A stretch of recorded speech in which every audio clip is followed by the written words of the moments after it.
For more on this, we go to our political panel this evening. Former Georgia State Representative LaDawn Jones is with us, and also Republican grassroots organizer Scottie Nell Hughes. Always a pleasure to have both of you with us. LaDawn, I'll go to you first with your legal background. Are you satisfied with what you've heard come out of both sides when it comes to the conclusion and the response? Where do you stand on this? What do you think?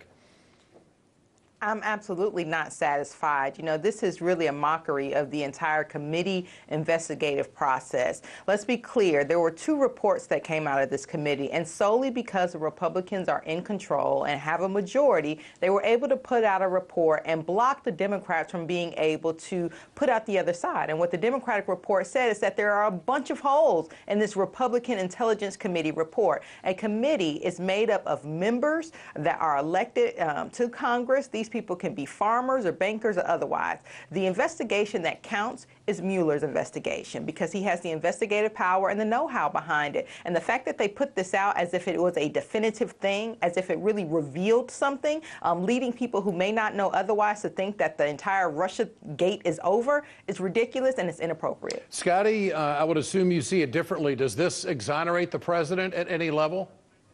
Well, it will not be exonerated. It won't be over until Mueller comes out and confirms that there was no collusion between the Trump campaign and Russia. And it goes even further besides just being a big nothing burger. We all know that if it's leaked out from the White House that the president likes 2 to 3 scoops of ice cream, if there was actually any sort of substance to these types of claims from the Democrats, it would not be coming out in a report. It would be coming out in the Washington Post or the New York Times. But it hasn't yet, and there's been no real substantive, any sort of information leaked, which once again is probably why the Republicans are going, enough is enough, let's move on and actually deal with the real issues we're dealing with. Well, Scottie, if you listen to Adam Schiff, he almost uses every word but calling it a sham.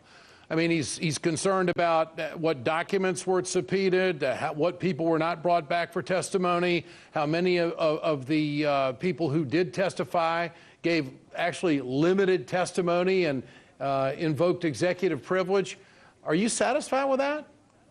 Absolutely, because if there was any sort of substance there, he would have continued, and this would have been something that would have had to be pursued. It would have been so hard to ignore, but there's not. And I think Adam Schiff is full of Schiff himself, and I'm sorry that he's crying tears for it. He's trying to go on a major witch hunt to find dirt, and in which there is none, and maybe he thinks if he keeps trying to sweep up, he'll make some sort of a dust bunny. But once again, I think this is a big waste of taxpayer dollars, and more importantly, it's a big waste of congressional time that should be spent on many other more important issues. LaDawn, what if the Senate Intelligence Committee comes out with the same conclusion? Won't that swing public opinion?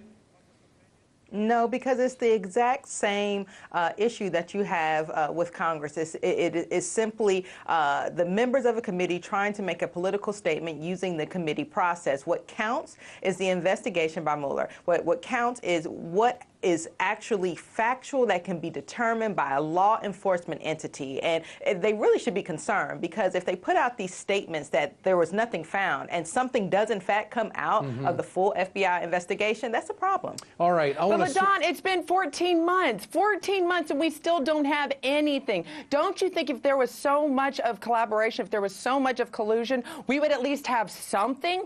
And we don't.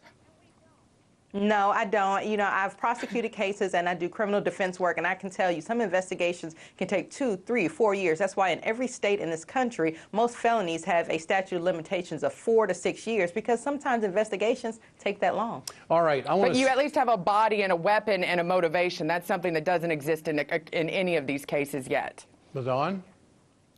Not always. And in this case, we can't say that nothing exists. We know that there were some meetings that Donald Trump Jr. originally said that he did not attend, and he did in fact attend. We know that there have been indictments that have come out. So this is not a nothing burger. There was, you know, whether or not, for our sake and for our country, I hope there was not collusion, because clearly Trump has a whole lot of other issues that he has to address. But we need to allow the investigation to go through and not have these premature decisions by a congressional and political body rather than the investigative team that's assigned to Okay, it. a quick comment from both of you tonight. Scottie, you first on the state of the state inside the White House.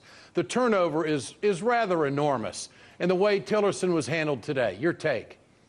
Well, I know that Ronald Reagan would have tweeted out a firing of one of his cabinet members because Twitter wasn't in existence at that point. But the key with this is I think President Trump is reclaiming his White House. Initially brought in were suggestions by the RNC and the Reince Priebus, the swamp. And so I think President Trump has recognized this and now getting rid of the swamp, even the swamp that he brought in. Yeah, but it's his own swamp.